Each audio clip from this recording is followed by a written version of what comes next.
Oke, a'udzubillahi minasyaitonirrajim. Bismillahirrahmanirrahim. Assalamualaikum warahmatullahi wabarakatuh. Salam. Alhamdulillah wassalatu wassalamu ala Rasulillah wa ala alihi washabihi wa mawala. Thank you to Prof Kamaruzaman, Prof Ajmain, Dr. Khairi, and all the audience to attend our chapter 6 for subject Thinking, Science and Technology. And today session will be conducted by Prof Kamaruzaman, and the title of the chapter 6 is Scientific Thought of Muslim Scientists. So without further ado,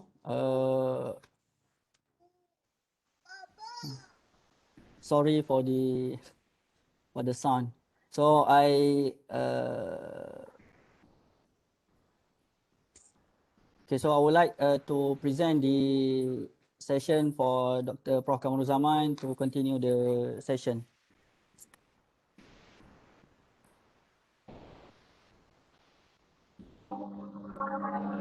Okay, Assalamualaikum warahmatullahi wabarakatuh. Alhamdulillah Rabbil Alamin. Wassalatu wassalamu ala asyrafil anbiya wal mursalin wa ala alihi wa sahbihi ajma'in. First of all, I would like to thank Dr. Nakib, the coordinator for our course, for giving me opportunity to share with you our lecture today on chapter 6, that is scientific thought of Muslim scientists. So all students, please bear with me and please join me in your in our Facebook live at Academy Tamudul Islam. Please remind your fellow students also about the changing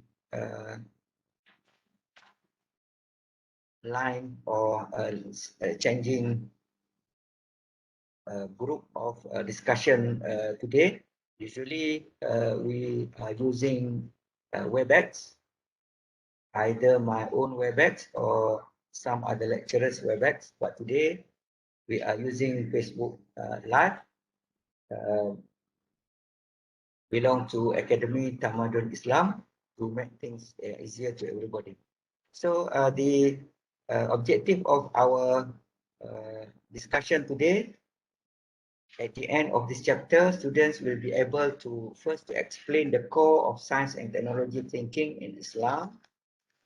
Second, to discuss the scientific methods of earlier Muslim scientists. So today we only trying to cover two main objectives. Hopefully by the end of this course, students will be able to explain what is the core thinking or the main idea when we are talking about science and technology from the Islamic perspective. And then the second point that we hope that we will be able to understand is that to discuss the scientific methods of earlier Muslim scientists. Why we are focusing on the scientific methods of earlier Muslim scientists? Because when we are reading most of the books written on the golden age of Islamic science and technology, especially when we are talking during the 9th to 13th century, usually most writers are focusing on the developments of Muslim scientists, and then the main focus usually will be on the their discoveries or the new technologies that has been used during that particular period. For example, most people will be able to discuss what is the contribution of Ibn Sina, for example, the contribution of Ibn Haytham, Al-Razi, and some other scientists whereby most people or most authors, they forget to discuss on the scientific methods of those scientists, whereby when we look into the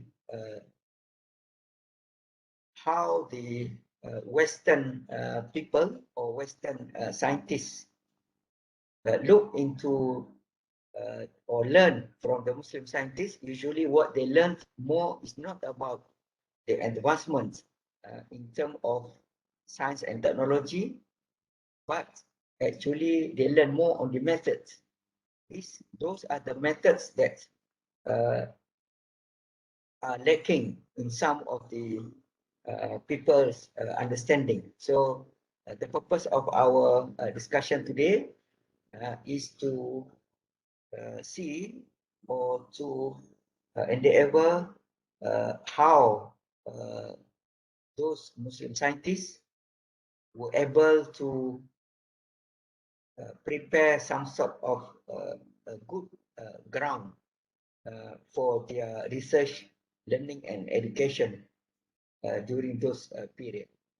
So in general, I can say that science is a humanistic endeavor organized in a system of facts, structures, divisions, and laws of affairs investigated. So when we are talking about science, it is not the meaning of science that we understand that is related to biochemistry as well as physics. But when we are talking about science in general, it is actually part of the human activities.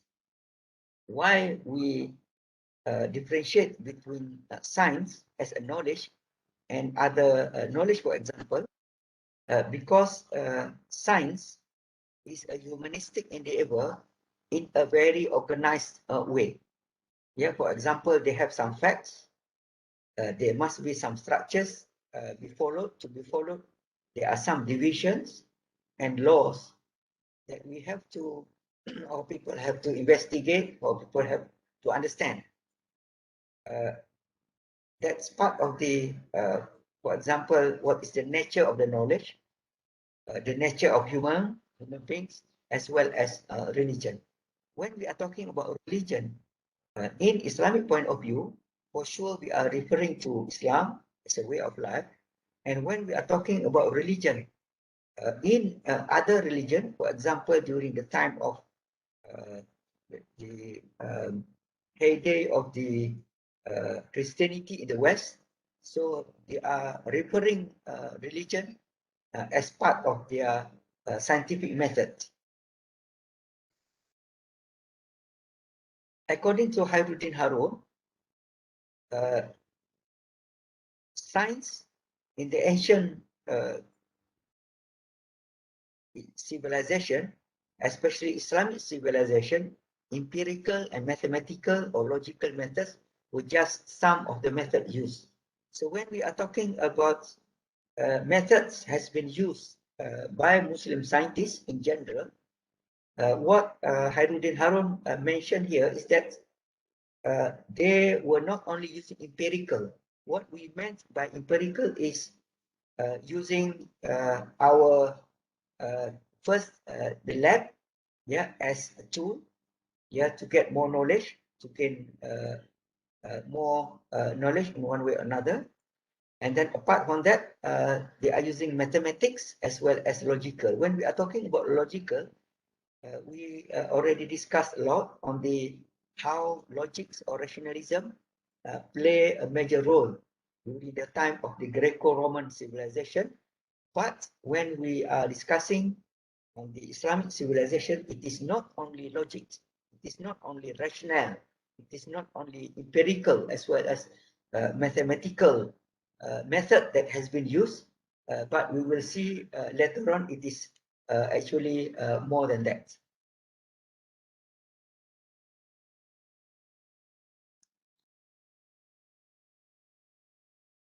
Why we said that Islamic science is different from what we know now, or what we have been told, we have been taught nowadays, because in Islamic science, the Muslims also recognize non-empirical methods, such as Gnostic and Kashf. Yeah, Kashf meaning something that we cannot see, but it's come from time to time. It is also play a role as part of the scientific methodology has been used by the Muslim. These rules have been practiced by well-known Islamic science leaders, as we are going to see later. So in general, I can say that when we are talking about Islamic scientific methodology, it is all about how the Muslim scientists use not only method has been commonly understood today, but there are a lot of some other methods that has been used, and that's why their scientific methods covers many fields, not only something related to physical, what we have or what we can see nowadays, either using the empirical method or using our rational in particular. So what are the core of science and technology thinking in Islam? There are some core basic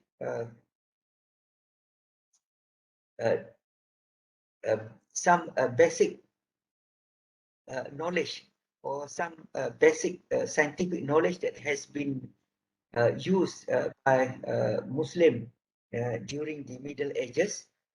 And then this particular core or basic foundation for the scientific advancement in the field of science and technology, they said freedom. What we meant by freedom, it is not 100% freedom that usually has been used by other scientists, as what we understand now. For example, nowadays everybody talking about freedom. That is, they want to do freely, yeah, anytime, yeah, anywhere, which is actually it is not really give the full meaning of freedom from the Islamic perspective. So, what is the meaning of freedom in the Islamic perspective? That is freedom guided by revelation. It must be a combination. It must be some sort of big umbrella, which is controlling freedom, rights, and some other basic um, things that we understand today. For example, the teaching of Islam do not prevent people from pursuing science and technology activities, meaning that everybody can do whatever they like in order to pursue new knowledge, to pursue new discoveries, try to, for example, doing some sort of innovation in their daily life in terms of scientific and technological advancement. But we also have to understand that freedom is not giving full freedom to anybody, but according to the Islamic perspective, because science and technology from the Islamic perspective are closely related to the faith or belief in God. So whatever they are trying to produce or whatever they are trying to invent, yeah,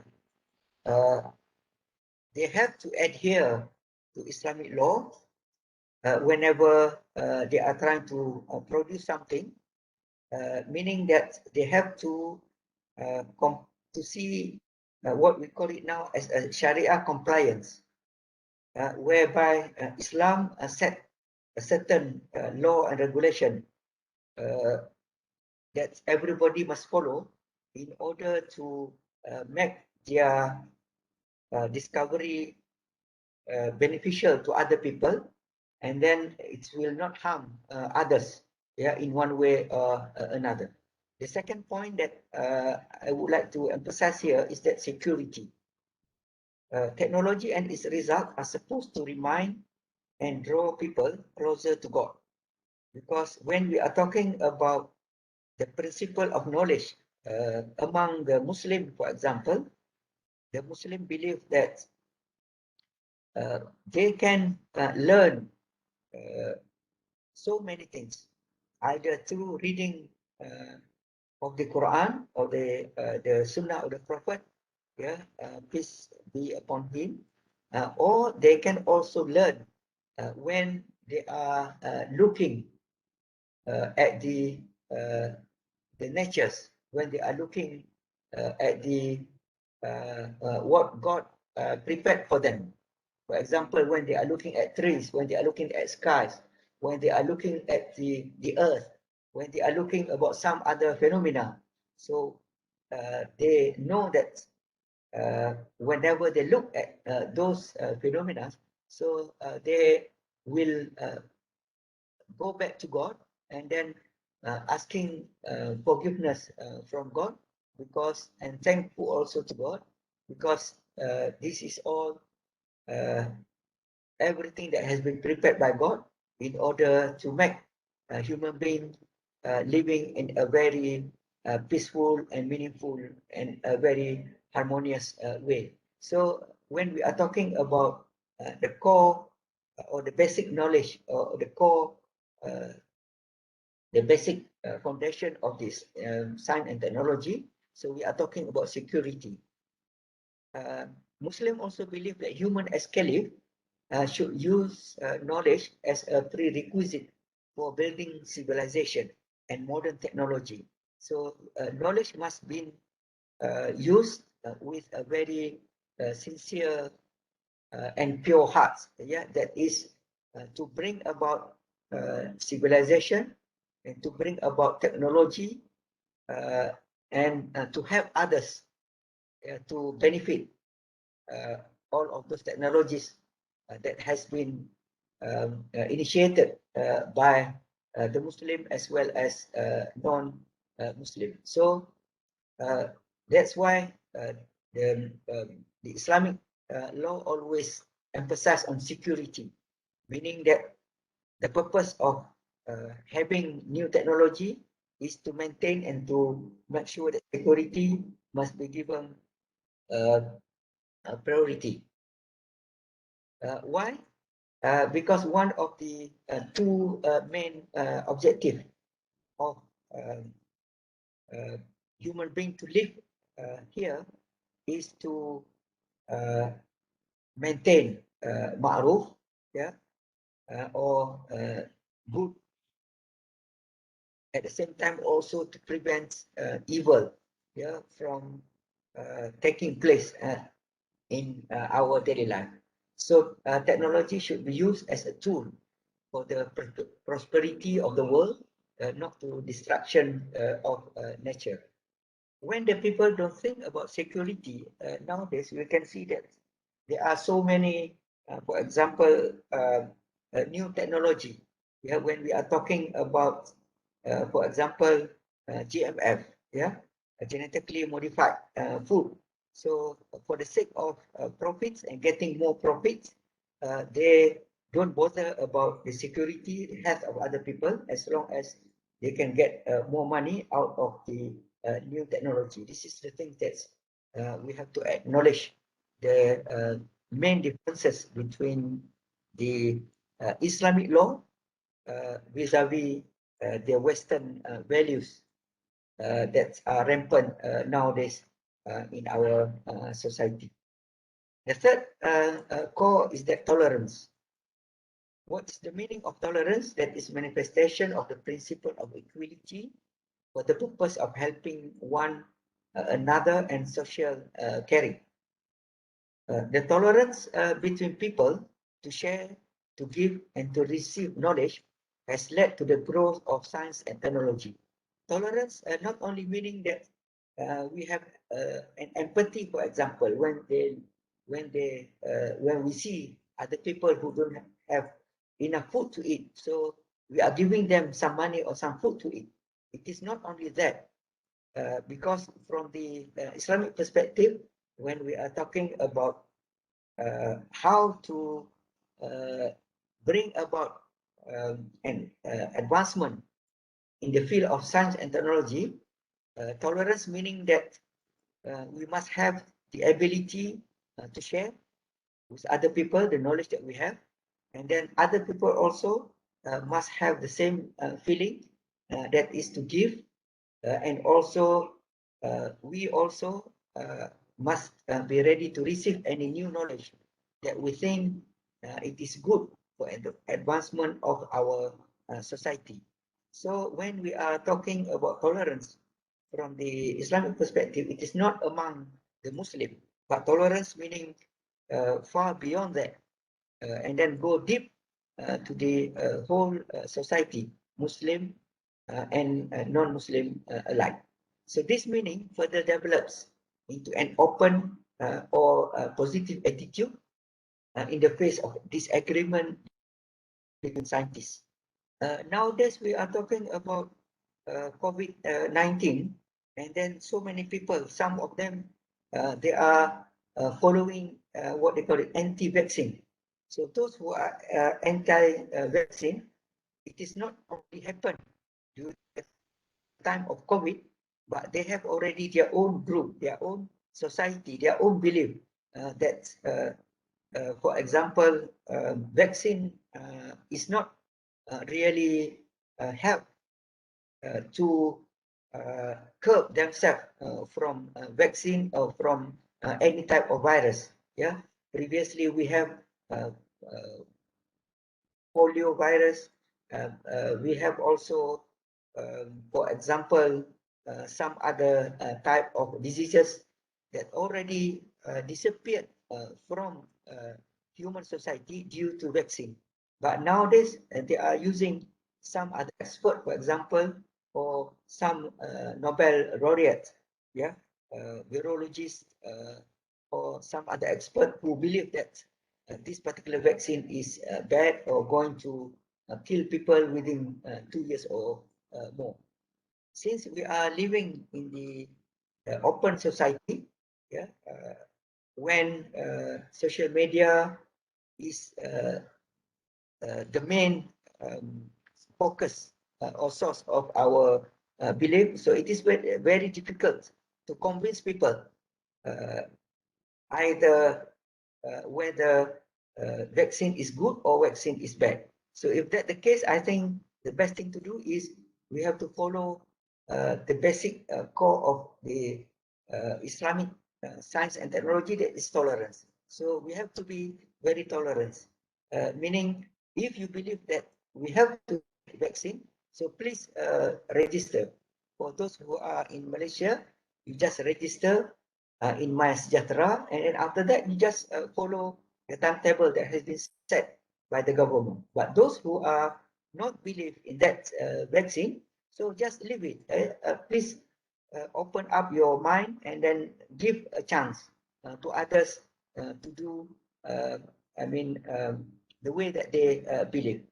Otherwise, we are busy ourselves with the discussion and those do's and don'ts in the society, or especially in the social media. Later on, we forget to start our job, especially to prepare the storyboard as well as videos as part of our responsibility as a student. So guys, please take note on that. Yeah, please don't be too extreme. You have to be tolerant. Okay. The fourth and the last one is why science and technology taking place in Islamic society during that period that I mentioned. It is because of sustainability of life. What is the meaning of sustainability? That is an organizing principle to meet the goals of human development, yeah, while at the same time maintaining the ability of the natural system to provide natural resources, ecosystem services that depend on the economy and society. Now the United Nations is promoting what they call it SDG, Sustainable Development Goals. So please, students, go back and check this, all those 17 basic needs of the people in order to make our world more sustainable. Yeah, if you look into some of the SDG principle, we can see that we need to help people in order to get rid of um, um, illiterate people, for example. Yeah, to bring about to help people, those who are in poverty, about education, about the equality. Yeah, so all those things are some of the basic needs. I'm pretty sure that when the United Nations is preparing this SDG, they're not only looking at the various theories that has been prepared by the Western thinkers, but they also went back to the time where the Muslim thinkers were flourished due to their ability to think and then to propose what is sustainability of life all about. So now we are going to the scientific methods by earlier Muslim scientists. This is the core of our subject today. I hope that some of the methods that will be discussed here also will be used by students whenever they are preparing their storyboard as part of their responsibility or their task to facilitate their video presentation. So some of the method has been used by Muslim scientists. For example, in this slide, that is a method of observation. Yeah, we can take example from Ar-Razi. Yeah, who is Ar-Razi? Yeah, Ar-Razi, his name is Abu Bakr Muhammad Ibn Zakaria. He is a Persian by birth. His name is very famous in the West. Yeah, they are calling him Razis. Yeah, you see from his face. Actually, I'm not sure whether this is his real face or this is only some now what imagination. Yeah, imagination from some artist. Yeah, but his name they mentioned there, Muhammad Zakaria Razi. He learned mathematics, philosophy, astronomy, and chemistry in Baghdad, yeah, in Iraq, from his famous teacher Humayun Ibn Ishaq in medicine, as well as he learned a lot also from some other sources from the Greek, Persian, as well as Indian civilization. We already know that how, for example, Persia, India, and Greco-Roman civilization, they were very famous in the field of medicine. So if you look into his background, we can say that he is he learned almost every aspect of knowledge. Yeah, why?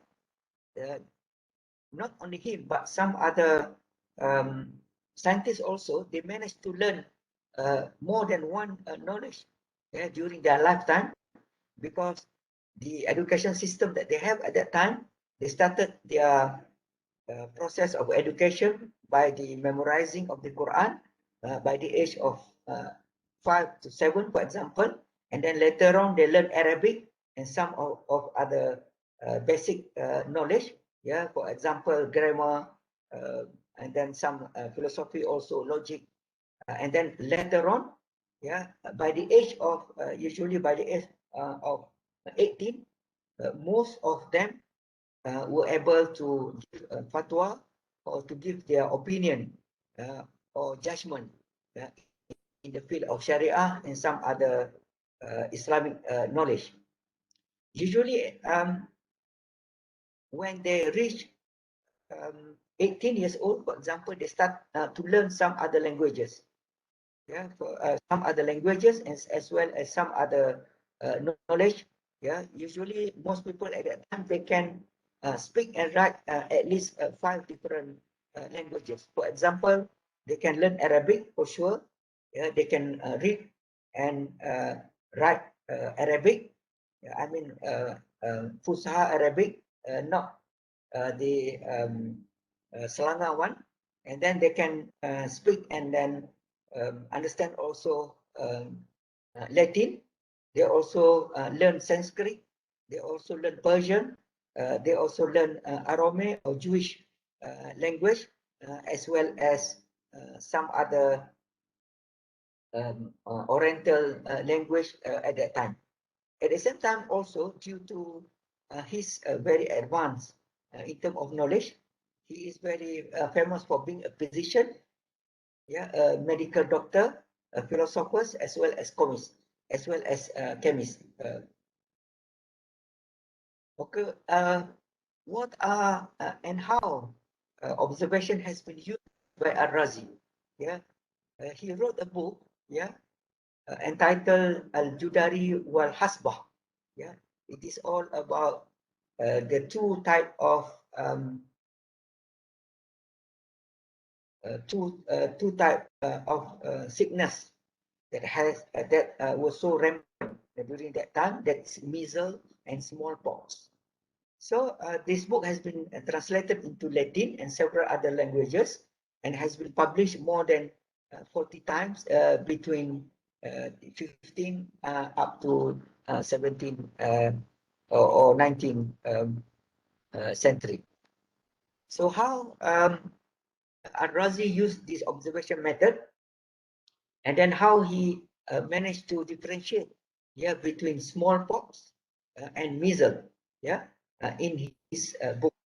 So if some of the Arab students who manage to read this book, yeah, perhaps it is better for you also to read through and then see how advanced is Al-Razi, who are, although living during the Middle Ages, but he managed to show his prowess and ability, yeah, in terms of um, his knowledge in the field of medicine in particular. So in this method, Al-Razi performs observation.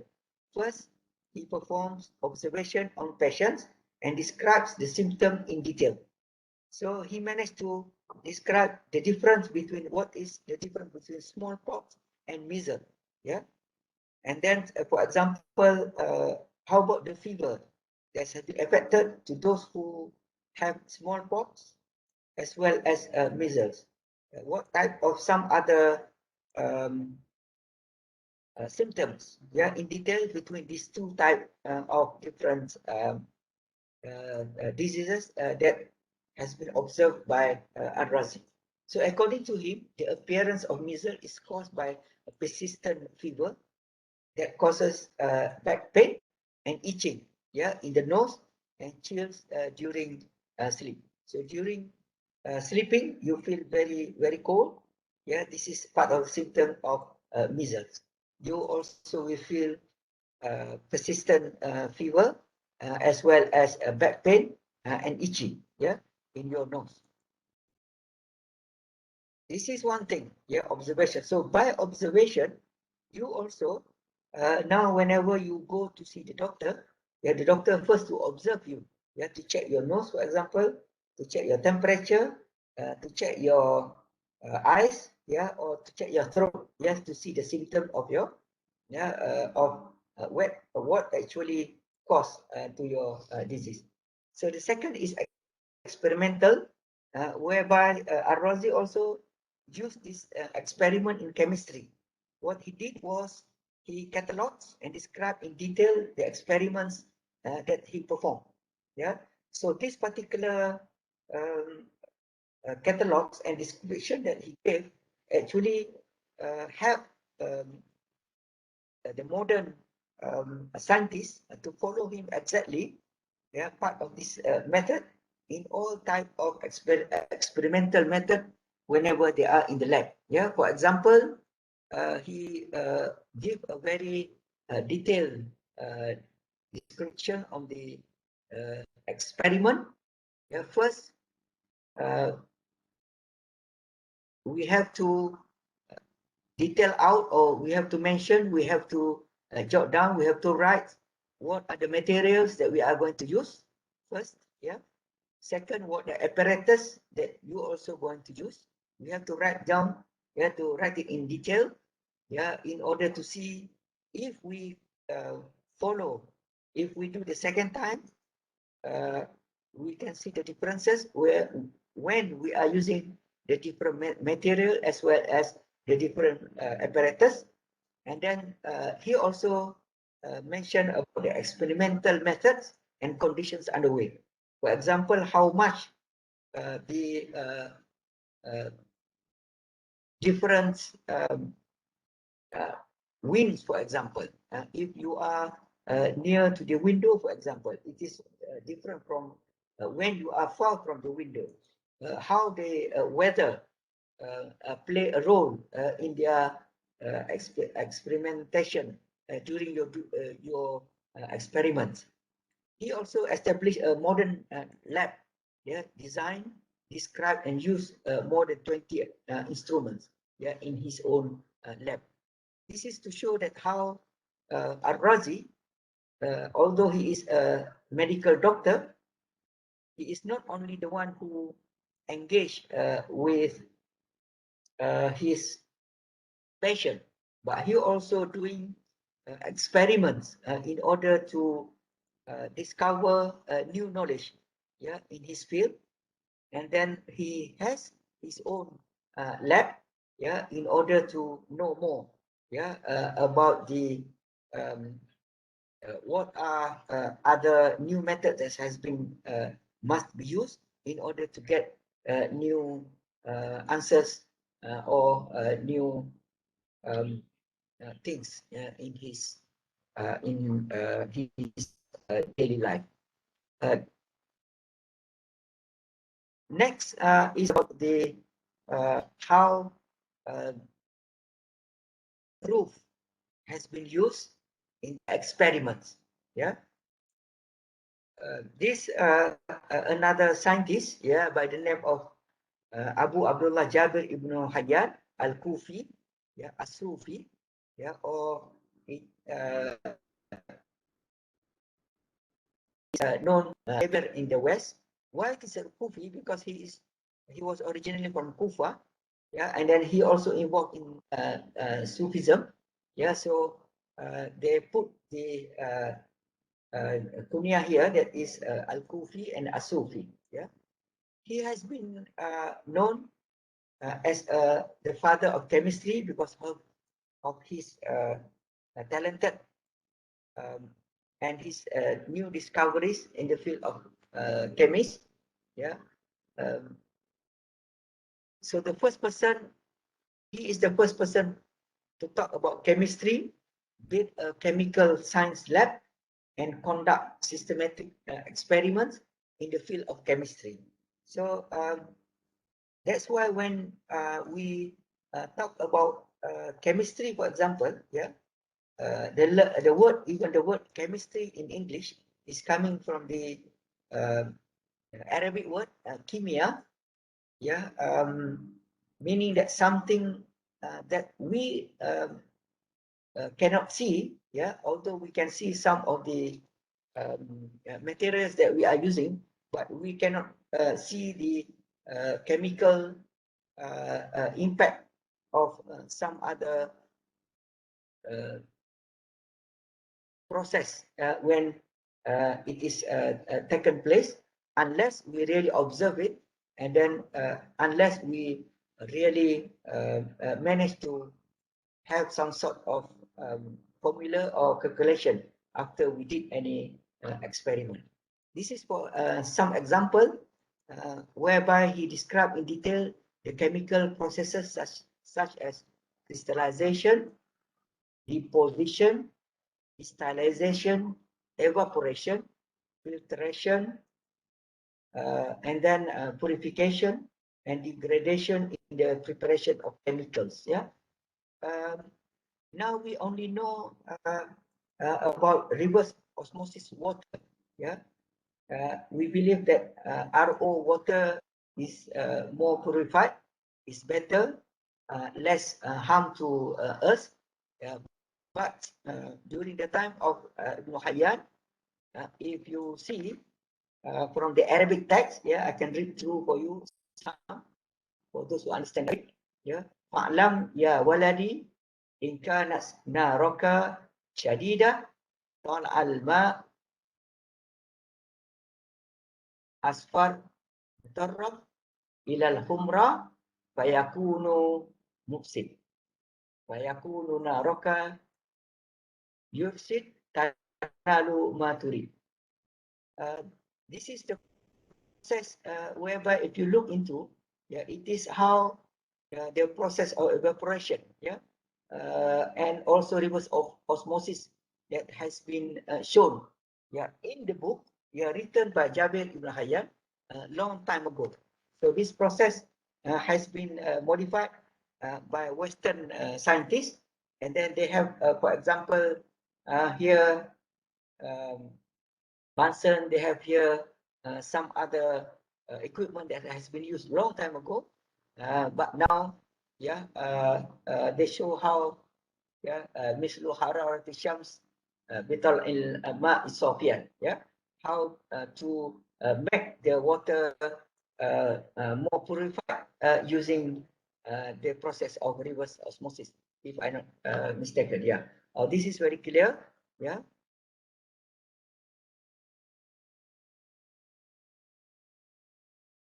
Okay.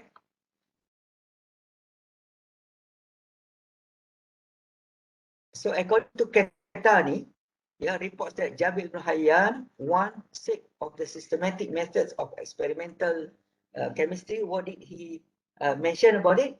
Yeah, I quote, I know by my hands and then my intellect. So meaning that this is really um, the one of the many important ways of experiments. Yeah. They have first they use experiments, empirical, using his hand, and then after that they are using their intellect, their rational, in order to get several answers. Yeah, in one or two experiment that he did. I know by my hands and then my intellect, and I investigate until right, then I will find fault with it.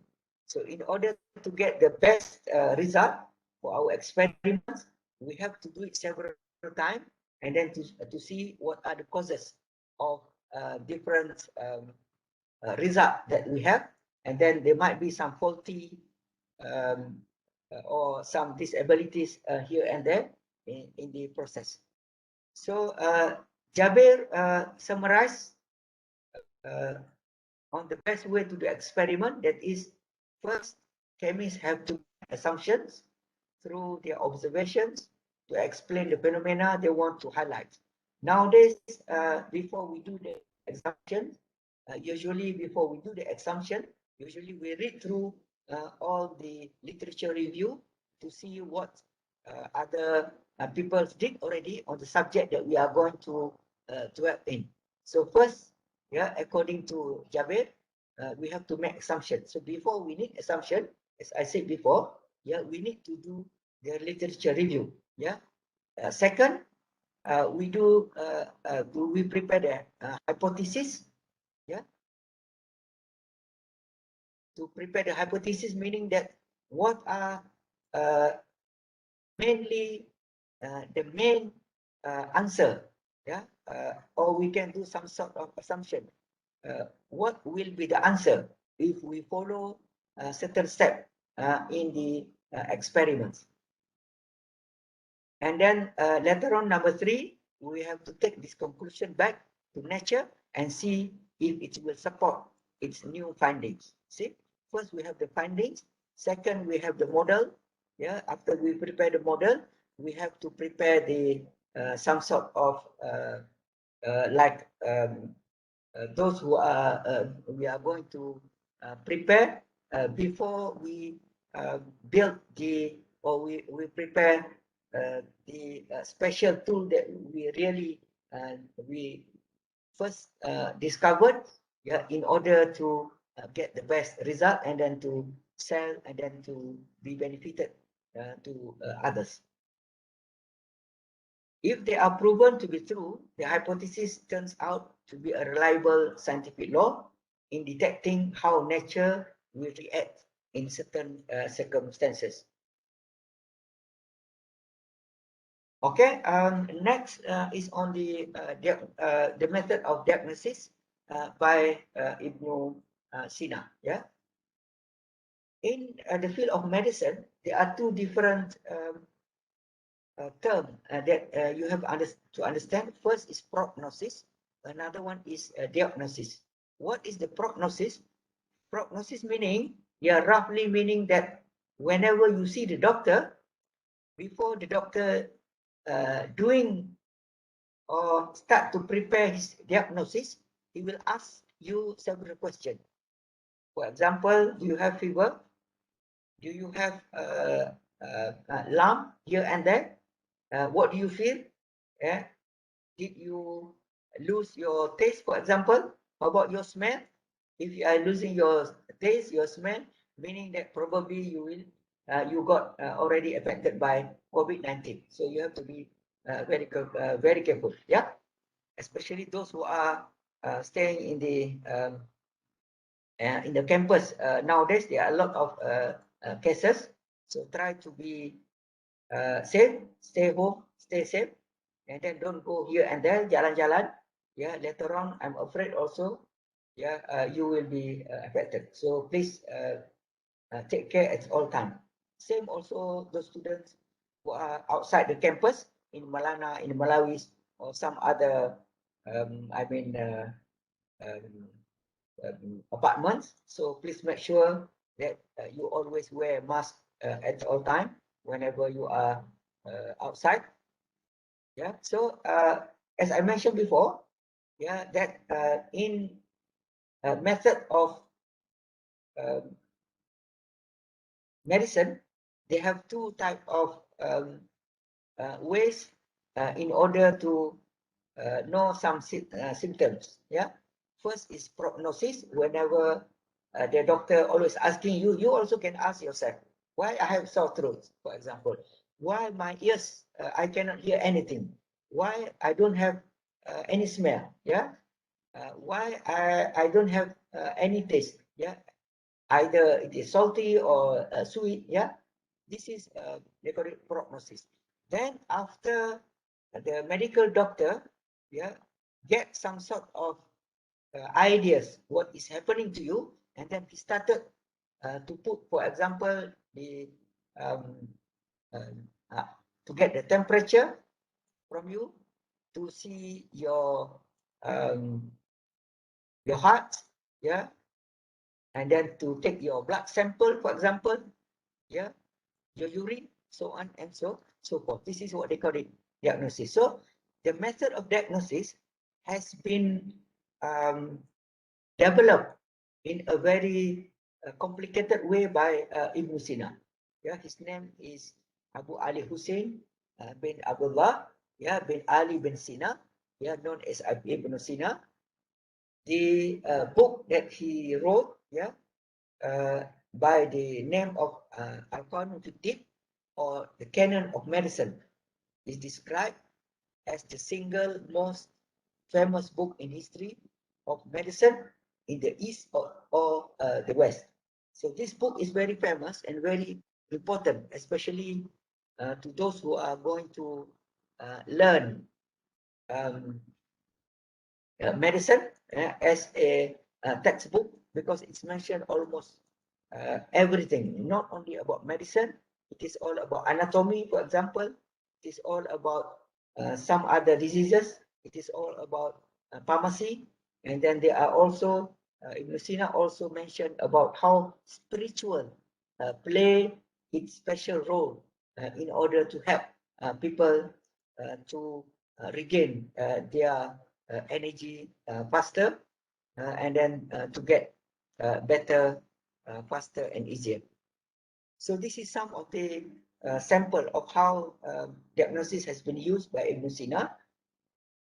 Ibn Sina has described in detail the causes of meningitis, cancer, insomnia, yeah, rabies, gynecology, woman's problem, ulcers, dry cough, what is the difference between dry cough and wet cough, kidneys problem, tumor, and food poisoning. So diagnosis of the patient is carried out in 6 ways. How Ibn Sina carried out the diagnosis in order to know more about the problem faced by his patient. First, behavior. This is some spiritual or some psychological behavior that he managed to understand, and then to share with a medical doctor who come later. About the bladder, I think you know about the bladder, nausea, vomiting, place of pain, swelling, and effluvia. Effluvia meaning there are some sort of water coming from your skin at the outer layer of your skin. Either yellow or wet or some other symptoms. Surgery using binocular leaflets was suggested by Ibn Sina, and Ibn Sina also was the one who initiated or discovered anesthetic, as part of the many ways to make surgery easier and then less painful to the patient. In one story, for example, you can see that the sample there, Ibn Sina once diagnosed a wife of a sultan secretly loved another man by asking questions while feeling a pulse in his hand. I'm pretty sure Ibn Sina learned this particular technique from the Chinese medicine, because when we learn about the Chinese until now, whenever you are in Taman Yu, for example, there are a lot of Chinese medicine whereby whenever they check the pulse from our body, from our hand, he will know that, he will tell you that, oh, now you have a lot of wind in your body. So they give you some acupuncture, for example, that you have some problem about food poisoning, for example, only using or feeling a pulse in our hands. So those are the technology, the advance of technology that has been used by Ibn Sina. Develop more to be a very good consultant in psychological as well as in medicinal medicine. So Ibn Sina describes in detail the importance of taking or feeling the pulse during the process of getting knowing more about the symptom. Apart from that, Ibn Haytham also play a major role how to prepare lab testing during his life as a scientist.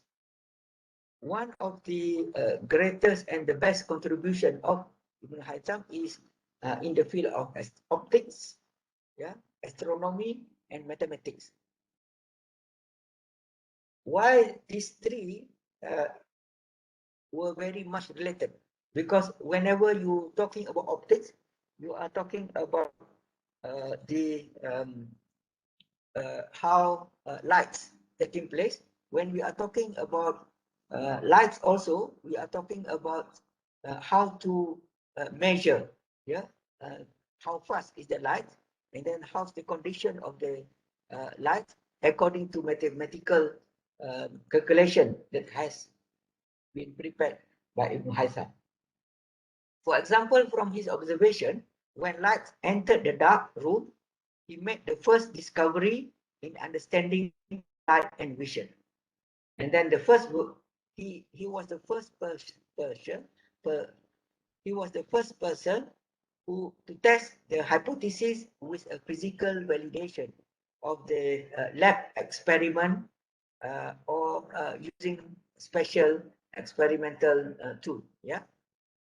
So as I mentioned previously, whenever you want to start preparing any experiment, first you have to prepare the literature review. First. Second, you have to prepare the hypothesis. Third, you have to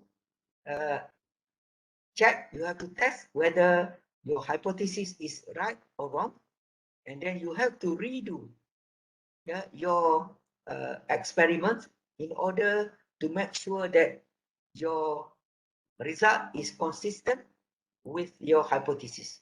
So those are the things that has been shown, has been shared by our previous Muslim scientists and technologists, and then later on you can see that this particular knowledge has been transferred to the West, and then sadly not many Western scholars wrote about the method that they took or that they followed from the Muslim scientists, but they only told us, they only wrote to us that those are some of the advancements that has been created, has been discovered by Muslim without telling us how the process, all about.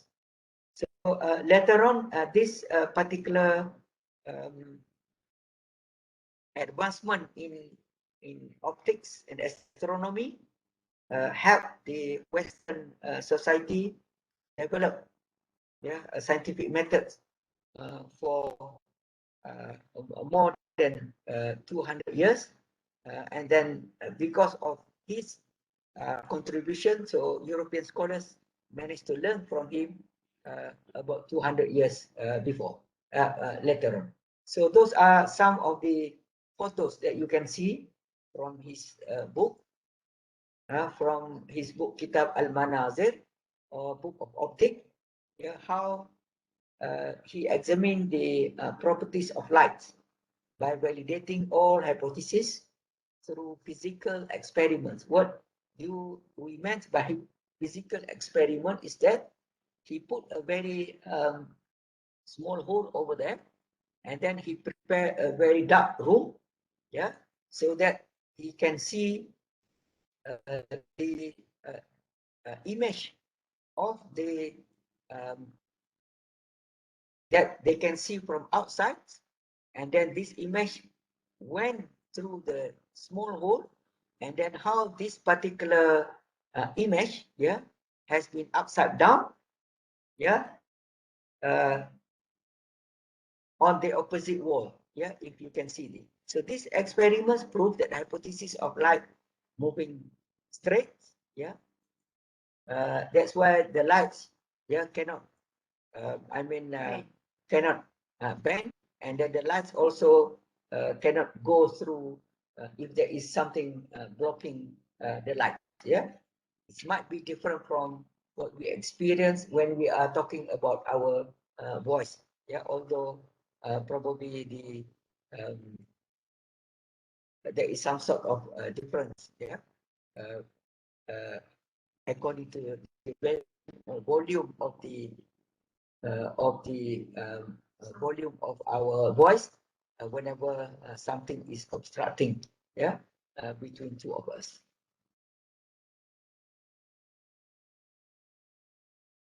His hypothesis that is light does not mix with color in the air.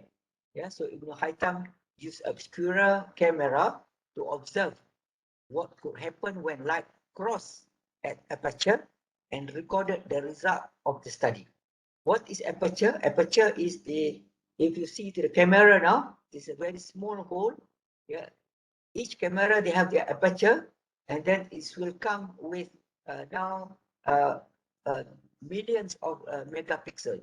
Although to make things easy to understand, you can use two types of camera. For example, if you use the big camera, that is SLR camera, you can see that the aperture is very big, and then in front of them, in the lens, and then it is very you can choose the aperture, meaning that how much light that you want to be included, to be put inside of the camera.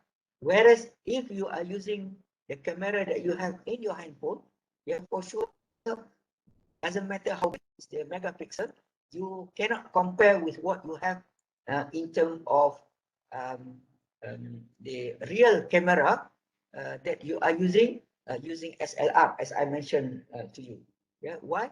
Because of the quality of the photo, it will be different whenever if you zoom in, and then you can see the difference. Yeah, so this is the purpose of having aperture. Yeah, and then how to control the light cross at aperture, and then this is part of the best or the biggest contribution of Ibn Haytham during his time, and then all of us really benefit from his first his hypothesis, and then after that his ability to discover an obscura camera as we have now. The last but not least of our scientists here today, that is Ibn Khaldun. He is using a special new scientific method in the field of social science. Though before Ibn Khaldun, because Ibn Khaldun lived in the 13th and 14th century, before Ibn Khaldun, there were a lot of social scientists. There are a lot of seafarers. There are a lot of people who used to travel from one place to another. There are also some people, for example, Al-Mas'udi, who wrote his book entitled Muruj Zahab, about some demographic changes that took place to different people according to different places that they live. There are different weather, how the weather gave an impact to human life, how food also, how the topographical changes that took place to different people, give a special or different impact to their life. This is what Al-Mas'udi wrote, in his book Muruj Zahab. They have four altogether. They have four. They have 4 volumes, and then later on there are some people like, for example, Ibn Battuta, who traveled a lot. Also Ibn Jubair. Yeah, there are some others. For example, Ibn Khaldun, who used to come over and reach the Malay archipelago, but Ibn Khaldun is considered the best of them all because he was the one who wrote about the urban science, and he was considered as the founder of human science, or the first social scientist. He is the one also who introduced the philosophy of history. This particular knowledge has been transferred by some of the German social scientists when they wrote the philosophy of history, and then some people misunderstood that it was Hegel who started this type of knowledge, but they forgot to check. Actually, it was Ibn Khaldun who started to think and then to give some idea what is the real meaning of the history by writing on the philosophy of history. So he was the first Islamic scholars emphasize empirical thinking over some normative theory that has been discussed at that time. His book entitled The Muqaddimah, he describes a systematic approach to the scientific study of human society. If someone would like to know more about social science, in a very broader sense of the word, you have to read Al-Muqaddimah. either in Arabic or in English that has been translated by Franz Rosenthal, yeah, from the Arabic into English. And then there are also a book, this particular book has been translated into Bahasa Melayu, published by Dewan Bahasa and Pustaka. If you look into the title is Mukaddimah. Mukaddimah meaning, yeah, introduction. Why? Because Ibn Khaldun wanted to write a special book on the history. But he said, before I am writing on history of his time or history of the people, history of the world, he would like to introduce some basic knowledge that must be learned, yeah, must be understood by everybody. That's what he called it Muqaddimah. So in his Muqaddimah, yeah, he introduced a critical historical research method. He also introduced the new knowledge that is sociology. He also mentioned about anthropology. Anthropology is about the knowledge about the origin of human being. Sociology is about the society. He also introduced uh, some knowledge about geography, economy, and some other new knowledge that's never found, yeah, in the those days. So what is some of the sample of scientific method in social science? According to Ibn Khaldun, he said history experts should provide accurate historical information. First, anybody who wanted to write history, he or she must provide a very accurate historical information. How? By evaluating available historical data. So whatever data that we have, we cannot accept as it is. For example, during the war between Palestine and Israel that took place, yeah, for 11 days during Ramadan and part of Shawwal. If you are going to learn or to write on the history of that war, you cannot only try to get one information, for example, from BBC or from CNN. Why? Because some of the data that they provide probably is not accurate. For example, they said, some said, oh, about 60 children and women has been killed, yeah, by the Israeli army. Another one might say that no, not 60, up to 70. So you see how to get accurate historical information.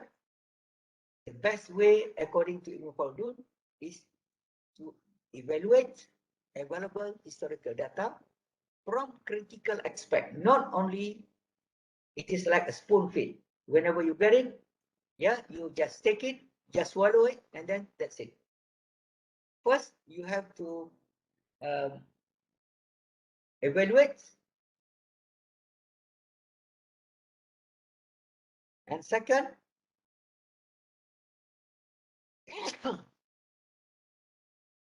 sorry, first to evaluate, and then second to analyze its causes and effect. So please be aware of that. Not only to evaluate the data, to criticize it, but also to analyze its causes and effects. So any information that you have, yeah, any news that you receive, you have to look into two things. First, to evaluate the data with more critical minded, and then second, to analyze the causes and effect. For some people, they look into the causes of that war, for example, in a very simplistic way. Why? Because of For example, the Israeli government was trying to clean up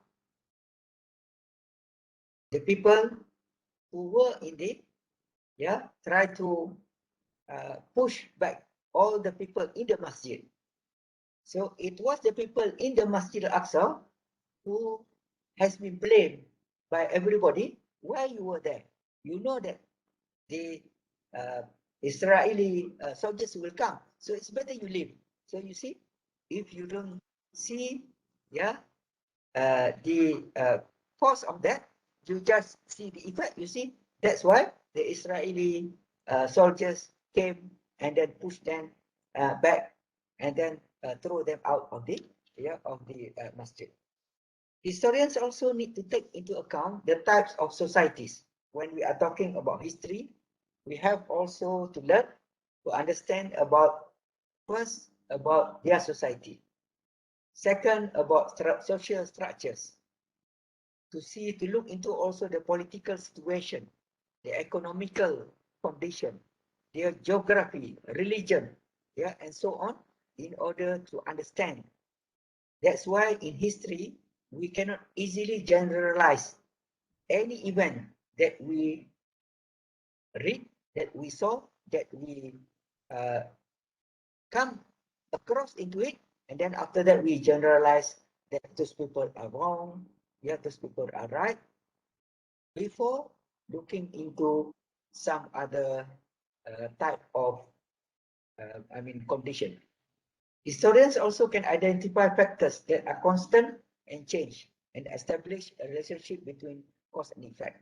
One of the main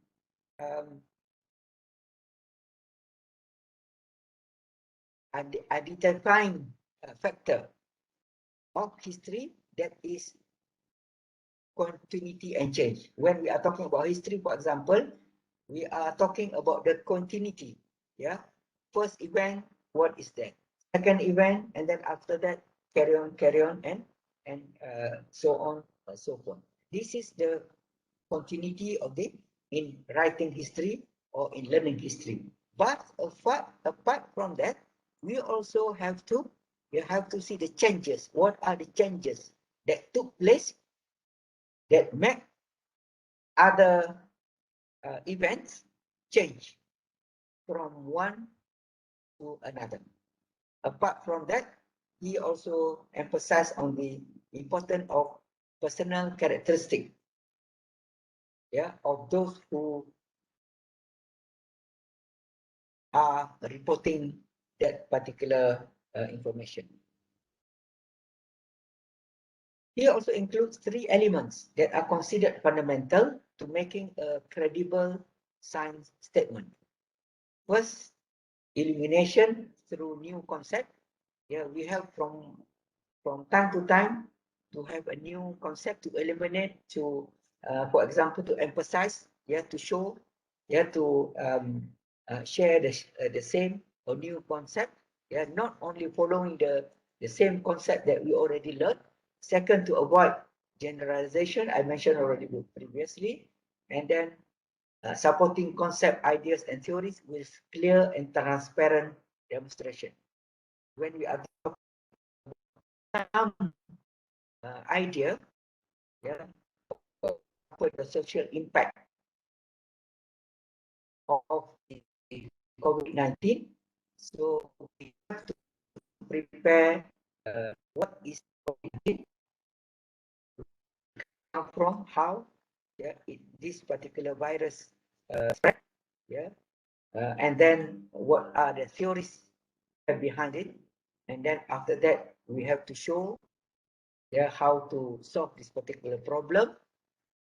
In terms, for example, as for us, as for me, the lecturers, we are coming from the field of social sciences. We always look into how this particular pandemic give an impact to the society. Those who are involved in education will talk more about how to solve, or how to go about, how to get some sort of new ideas to continue teaching, process of learning and education due to this pandemic. So to conclude, I can say that the Muslim scientists contributed a lot to the development of various scientific theories and methodologies. Yeah, they play a very significant role. That's why their role or their contribution has been transferred to the West, and then they manage also to see how this particular scientific advancement contributed to the present day in the Western society. So various works by Muslim scientists have been translated into various languages for further references. Islamic scientists have mastered a wide range of disciplines and hold on to religion. They have high moral standards and all of them are dedicated. Yeah? Dedication is part of the best rule in order to be a very good student, as well as a good scientist, as well as the good employee. Okay? They consider the study of science to be one of the ways to always remember the greatness of God and to worship Him. You see, this is among the biggest gap between what the Muslim scientists have compared to what the Western scientists understand nowadays. Why? Because most people in the West, especially scientists, thinkers, philosophers, all of them, whenever they are talking about their advancement in all fields, they always claim that they are the one who started that, and that they always claim that the Western civilization is always the best. We have to follow them blindly, not only their civilization, but also their culture, their belief, and their way of thinking. Whereas we are all students. I'm pretty sure not many people of you coming from the West. I'm not going to go against the West, but we, as a student, we are coming from various countries. We also experience different cultures. We experience also different civilization. Chinese have their own civilization. Indian, they have their own civilization. Africa also, people from Africa also, they have their own civilization. First, we have to believe that all of our civilization play also a role in one way or another to bring about or to have the Western civilization prosper and flourish. We are not only accept their civilization, but we also have to look into what we have not very long ago in order to make us appreciate what we have, and also to have some sort of understanding that not everything coming from the West is the best at all time and evergreen. Because as I mentioned in our previous lecture, that when we are talking about Western civilization, they solely believe in rationalism. They, in so many ways, try to avoid talking about religion in their advancement of science and technology. And then they also always emphasize on the individualism.